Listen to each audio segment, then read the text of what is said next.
KBC में करोड़पति पति। सूरज के जीवन का एक ही फंडा था कि मेहनत तो गधा भी करता है, घर बैठे जो कमाए समझदार वही होता है। इसीलिए उसने कभी नौकरी ही नहीं ढूंढी। इस बात से हालांकि उसकी पत्नी शिखा बिल्कुल भी अग्री नहीं करती थी, पर फिर भी सूरज को समझाना बेकार था। टीवी में कैसे बनोगे करोड़पति का ऐड देखकर उसे लगा कि बस अब तो घर बैठे ही वो करोड़पति बन सकता है, और उसके पीछे उसने अपने सारे सोर्सेस एक्टिव कर दिए।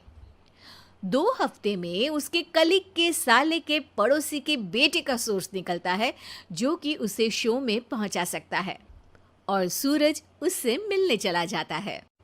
अच्छा, तो हमें मुकेश जी बता रहे थे कि आप हमें शो में पहुंचा सकते हैं। हाँ, उसमें कोई तकलीफ नहीं है। मैं कल अगर कोशिश करूँ तो इसी महीने में आपका नंबर आ जाएगा। अरे ये तो बहुत बढ़िया हो गया। अच्छा, वो सिलेबस और क्वेश्चन पेपर का कोई जुगाड़ है क्या? हैं? उसका तो कोई जुगाड़ नहीं है। तो वो वाकई में कुछ भी पूछ सकते हैं? हाँ, वो तो बच्चन जी पर है, जो पढ़ते हैं वो पूछ लेते हैं। पहली कोशिश फेल होने पर अब सूरज के सामने एक बहुत बड़ा सवाल था कि आखिर जवाब कहाँ से लाए। तब शिखा ने एक सजेशन दिया, क्यों ना सूरज अपने चचेरे भाई सुमित से मदद मांगे, जो कि यूपीएससी की तैयारी कर रहा था। हालांकि इतनी मेहनत करना सूरज को समझ में नहीं आता था, पर कोई और रास्ता ना मिलने पर वो आखिर सुमित से बात करता है। अरे सुमित, हमारा कैसे बनोगे करोड़पति के लिए सिलेक्शन होने वाला है। तुम हमें थोड़े चिट बनाने में मदद करोगे क्या? अरे भैया, चिट बनाए तो सालों हो गए, उसमें हमारा एक्सपर्टीज नहीं है, बल्कि आप बोलो तो हम आपकी पढ़ने में ज़रूर मदद कर सकते हैं। हट, कैसी अनाप शराब बातें कर रहा है तू। सूरज ने सुमित को मना तो कर दिया था, पर तैयारी करने के सिवाय कोई चारा उसे दिख भी नहीं रहा था। खासकर जब 12 के पेपर लीक करने के एक्सपर्ट शुक्ला जो भी हाथ जोड़ लेते हैं। आखिर सूरज को सुमित के पास जाना ही पड़ा, और उसने सुमित और शिखा से वादा किया कि वो बहुत मेहनत करेगा। 1 महीने की तैयारी के बाद फाइनल हुआ कि शो से 1 हफ्ते पहले एक ट्रायल खेला जाएगा, जहां पर सारे रिश्तेदार ऑडियंस की जगह पर होंगे और शिखा सवाल पूछेगी। दूर दराज से भी रिश्तेदार आकर हाजिर हो गए देखने कि आखिर कैसे बनेगा सुमित करोड़पति। सब कुछ सेट था, और इतने में सूरज आकर अपना स्पीच देता है। ये 1 महीना मेरे लिए आसान नहीं था, पर अपने भाई सुमित और अपनी पत्नी शिखा की मदद से मैं इतनी दूर पहुंच पाया हूँ। मेरे मम्मी पापा के आशीर्वाद ने भी बहुत साथ दिया है मेरा। मैं उम्मीद करता हूँ कि आज के शो में आप लोगों को बहुत मज़ा आएगा। साक्षी पहला सवाल पूछती है और पूरे कमरे में सन्नाटा छा जाता है। इंडिया में कितने स्टेट्स हैं? 3, सॉलिड, लिक्विड और गैस।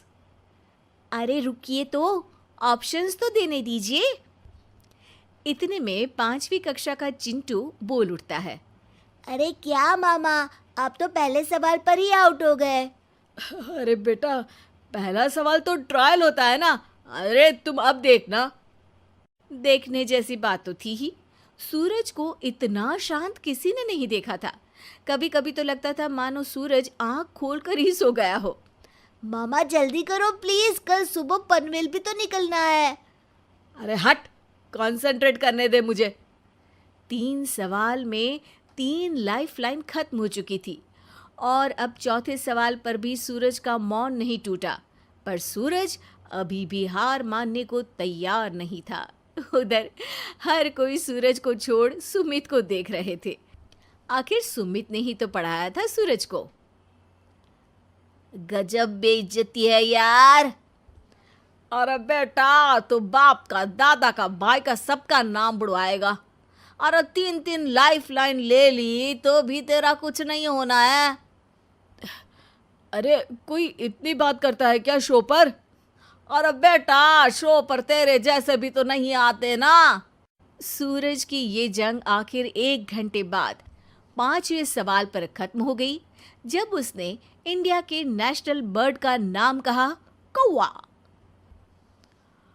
अरे बेटा, मजा तो बहुत आया, बस थोड़ा टाइम पर खत्म होता तो आनंद भी आ जाता। ताने बारिश के बूंदों की तरह बरस रहे थे और सूरज को भी समझ आ रहा था कि ये करोड़पति बनना शायद उसके बस के बाहर की बात है। पर वो आखिर ये बात मान कैसे लेता? वो सख्त लौंडा जो ठहरा, उसने सोचा कि बेइज्जती तो हो ही चुकी है, पर अगर मैं हार नहीं मानूं तो शायद कुछ हो सकता है। शिखा, तुम देखना, असली शो में आग लगा दूंगा, आग। करोड़पति बनूंगा मैं। हाँ, सब्जियां खत्म हो गई है घर पे, ले आओ। पहले पति बन जाओ, फिर करोड़पति बनना। अरे गजब बेइज्जती है यार। बेटा, अभी तो घर पर ही हुई है, 1 हफ्ते में तो तुम देश के सामने करवा कर आओगे। वैसे जब टीवी पर जाओ ना, तो बस अपने मम्मी का ही नाम लेना, ठीक है? कोई पूछे तो बोलना कि पापा नहीं है मेरे। अरे पढ़ाई की, पेपर निकलवाए, इतने सारे लोगों को खाना खिलवाया, क्या फ़र्क पड़ा? इसीलिए मैं कहता हूँ कि मेहनत तो गधा भी करता है, घर बैठे जो कमाए वही सिकंदर। लेकिन मामा, गधे भी जानते हैं कि हमारा राष्ट्रीय पक्षी मोर है।